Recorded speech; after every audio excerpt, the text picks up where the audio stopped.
Hello everyone, it's the 14th lecture of CPC and in today's lecture also we'll continue with res judicata. So as we have decided that in the beginning of every class of res judicata, we'll read section 11 first and its 8 explanations, and after that we'll move to the topic. So let's read section 11. It says that no court shall try any suit or issue in which the matter directly and substantially in issue has been directly and substantially in issue in the former suit, between the same parties or between the parties under whom they or any of them claim, litigating under the same title in a court competent to try such subsequent suit, or the suit in which such issue has been subsequently raised and has been heard and finally decided by such court. Now let's read its 8 explanations. Explanation number 1 is the former suit. Explanation number 2 is the competency of the court irrespective of the right of appeal. Explanation number 3 is the matter alleged by one party and denied or admitted by the other. Explanation number 4 is the constructive res judicata. Explanation number 5 is the relief not granted specifically or expressly by the court shall be deemed to have been refused. Explanation number 6 is the representative suit. Explanation number 7 is the execution of decree, and explanation number 8 is the court of limited jurisdiction. So, today's topic is constructive res judicata. That means explanation number 4 of section 11.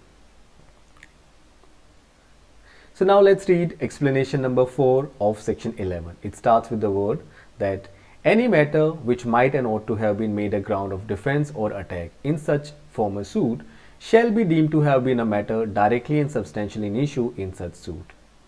Let me read this explanation once again for you. Any matter which might and ought to have been made a ground of defense or attack in such former suit shall be deemed to have been a matter directly and substantially in issue in such suit. Now let's understand कि ये क्या कहना चाहता है exactly और इसमें क्या है. Okay.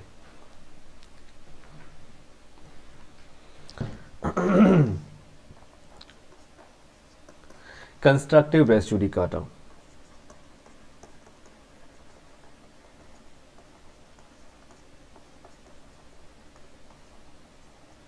Constructive res judicata, explanation number 4 of section 11. It says any matter which might and ought to have been, might and ought to have been, any matter which might and ought to have been made a ground of defense or attack, ground of defense or attack shall be deemed to have been ground of defense or attack in such former suit,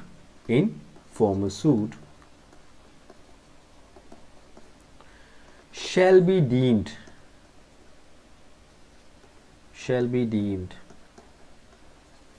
to have been a matter directly and substantially in issue, matter directly and substantially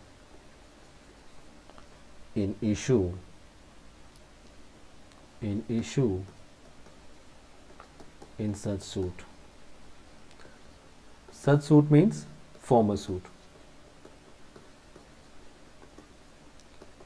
right? That is okay. So it says any matter which might and ought to have been made a ground of defense or attack. Might means knowledge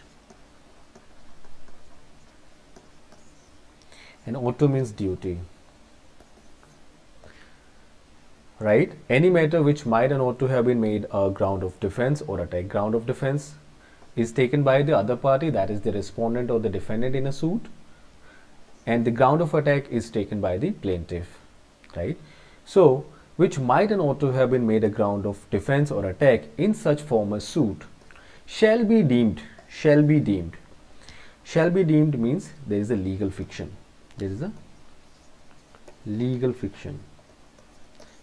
It will create a legal fiction. मतलब ऐसा मान लिया जाएगा. क्या मान लिया जाएगा? Shall be deemed that such matter that matter is directly and substantially in issue in such suit, means in such former suit. any matter which might and ought to have, might means knowledge, ought to means duty, any matter which might and ought to have been made a ground of defense or attack shall be deemed to have been a matter directly and substantially in issue in such suit. मतलब ये है कि कोई भी ऐसा matter है जिसकी आपको नॉलेज है, then it is your duty to raise that matter in your formal suit, in the formal suit that you have instituted, right? So if you do not raise that matter, which is, so if that matter is directly and substantially an issue, that matter is very essential for the just decision of the case. Without deciding that matter, the case cannot be decided. So if the matter is so important, then that is your duty, and you have the knowledge, because might word has been used. You have the knowledge that there is that matter exists, right? That fact exists. Then the other word is the ought to, means you have the duty to raise that matter in the formal suit itself. But if you do not raise that matter in that formal suit, then in the subsequent suit that matter cannot be raised, because the constructive res judicata shall apply, because it says it shall be deemed, ऐसा मान लिया जाएगा, एक legal fiction create होता है, it shall be deemed that that matter is directly and substantially an issue in such suit. मतलब कि ये मैटर जो आपने नहीं रेज किया है, that matter was directly and substantially in issue, आपके फॉर्मल सूट में directly and substantially in issue था, but you did not raise that matter, now you are barred to raise that matter in the subsequent suit. This is what constructive res judicata is all about. You had the knowledge of a matter, that matter was material matter, that matter was essential for the just decision of the case, that matter was the matter directly and substantially in issue in the suit, but you did not raise that matter. So, and you had the duty to raise that matter in the former suit, but you did not raise that matter. It means now there is a legal fiction which will apply. The legal fiction is that it shall be deemed that that matter was directly and substantially an issue in the former suit. Now, constructive res judicata will apply, and you cannot raise that matter in the subsequent suit. This is what res judicata, constructive res judicata is all about. Let me read explanation number 4 once again for you, that any matter which might and ought to have been made a ground of defense or attack in such former suit shall be deemed to have been a matter directly and substantially in issue in such suit. Okay, चलो इसको थोड़ा सा और समझते हैं. Explanation number 4, I've already read it. Any matter which might and ought to have been made a ground of defense. Might means knowledge, ought to means duty. So अगर आपको किसी मैटर की जो कि directly and substantially in issue है आपके formal suit में, तो अगर आपको उसकी नॉलेज है तो it is your duty to raise that matter. Any matter which might and ought to have been made a ground of defence or attack in such formal suit shall be deemed, means there is a legal fiction, ऐसा मान लिया जाएगा, shall be deemed to have been a matter directly and substantially in issue in such suit. मतलब formal suit में वो directly and substantially in issue था. Now what is the meaning of legal fiction, that it shall be deemed that this matter was directly and substantially in issue in that suit, but you did not raise that matter.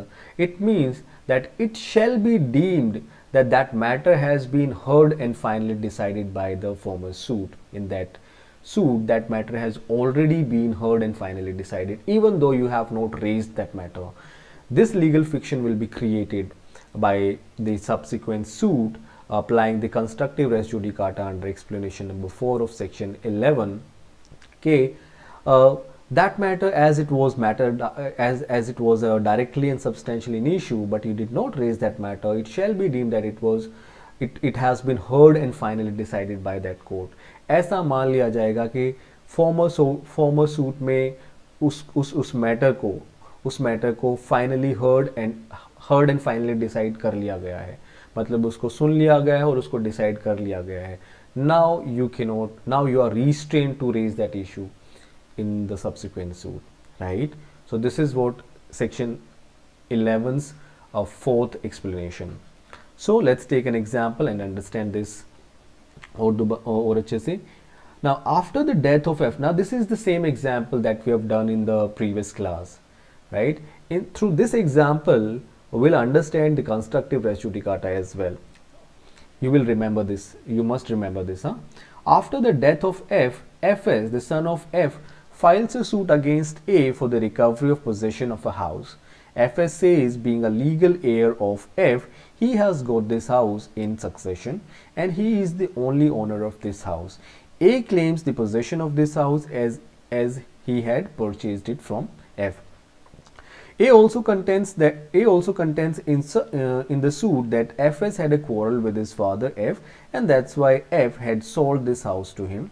He also raised the objection related to the area of the property. So as you remember that these two facts that Fs had a quarrel with his father F and the objection related to the area of the property, these are not matters directly and substantially in issue. So these two issues are the collaterally and incidentally in issue. We'll say them. These two issues, these two facts in this example are collaterally and incidentally in issue. So the matters which are directly and substantially in issue in this example are the succession of Fs, and the purchase of the house by A. Right? These are the two facts which are these are the two issues which are directly and substantially in issue in this example. So let's say हम एक hypothetical situation create करते हैं and let's say that there were two more facts. इसको ऐसे देखते हैं, इस example को ऐसे देखते हैं. Fs says that he got the house through succession. So succession is the matter directly and substantially in issue first, and A says that he has purchased this house from F. So this purchase is the matter directly and substantially in issue. इस example में हम एक hypothetical situation लेते हैं और उसमें मान लेते हैं that there were two more facts. इसमें दो facts और थे. दो facts क्या थे? Fs ने जो हाइड किया, Fs कह रहा है कि there was a will, ठीक है, Fs कह रहा है there was a will through which he became the owner of this house. So हम ऐसा मान लेते हैं कि ये facts भी थे और A ने हाइड किया that there was a gift made by F who has already died in favor of A, and through that gift A became the owner of that house. So let's suppose कि ये दो facts भी थे, ये दो matters, ये दो issues भी थे इसमें, but neither Fs nor A raised these two matters in the former suit. Suit number 1 let's suppose dismiss हो गया है और subsequent suit में Fs raises this issue that there was a will and through this will I become the owner of this house, and A raises the matter that there was a gift and through that gift I become the owner of that house. So if these issues were there and they did not raise these issues, because these issues were the matters directly and substantially in issue and they did not raise it, so constructive res judicata will apply, because might and ought to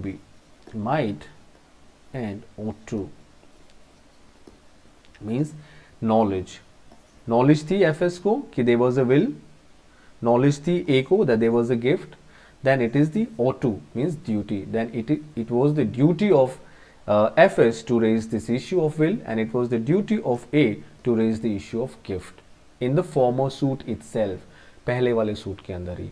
Now because they did not raise these issues, so it shall be deemed that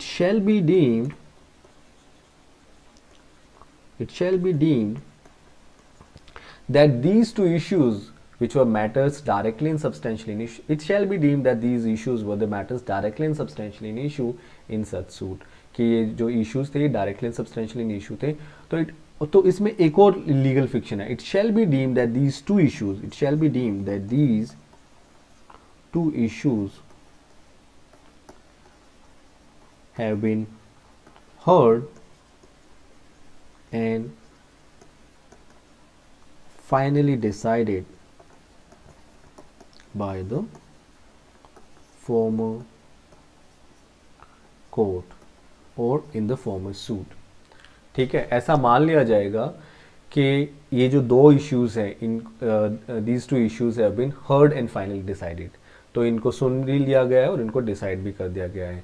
and because they have been heard and finally decided, now you can not raise these issues again in the subsequent suit. Okay, so in the above example, let's say there were 4 issues, out of which 2 were directly raised by the parties and 2 were not raised by the parties. So in the above example, let's say there were 4 issues, out of which 2 were directly raised by the parties and 2 were not raised by the parties. दो raise कर दिए, succession का और purchase का, और जो will और gift के दो इश्यूज थे वे नहीं रेज करे. The following were the issues. FS contended that he got the property through succession. There was a will in favor of FS, but he did not raise that issue in the former suit. A claims his right over the property as he purchased it. ये उसने raise किया. There was an issue that A had got the property as a gift. ये उसने नहीं raise किया. So this and this was, these two issues were not raised by the parties. So what will happen? A legal fiction will be created here. In the above suit, A and FS raised only the point of sale and the succession respectively, but did not raise the issue of gift and the will. Thus, the issues of gift and will are also the matters directly and substantially in issue, but not raised by the parties. Right? It is the duty of the parties concerned to raise all the material matters or the issues if they have the knowledge of the same. The phrase might and ought to have and shall be deemed to have been a matter directly and substantially in issue in the fourth explanation of section 11 create a legal fiction and the matters which might and ought to have been raised shall be deemed to have been raised and decided. These matters which have not been raised by the parties, even though that these matters were matters directly and substantially in issue, shall be deemed to have been raised and decided, shall be deemed to have been heard and finally decided, even if they were not raised by the parties concerned. This is called constructive res judicata. Hence, on the above two issues of gift and will, this legal fiction will apply, constructive res judicata will apply, and in the subsequent suit, the parties cannot raise these matters, right? Constructive res judicata will apply. Explanation number 4 of section 11 will apply. So explanation number 4 we have already read. So let's understand this topic, constructive res judicata, थोड़ा सा और अच्छे से. Okay.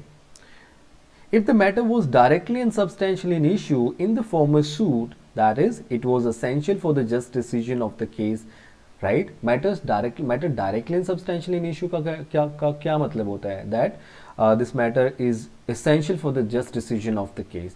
Then it is the duty of the party concerned to raise that matter if he has the knowledge of that matter.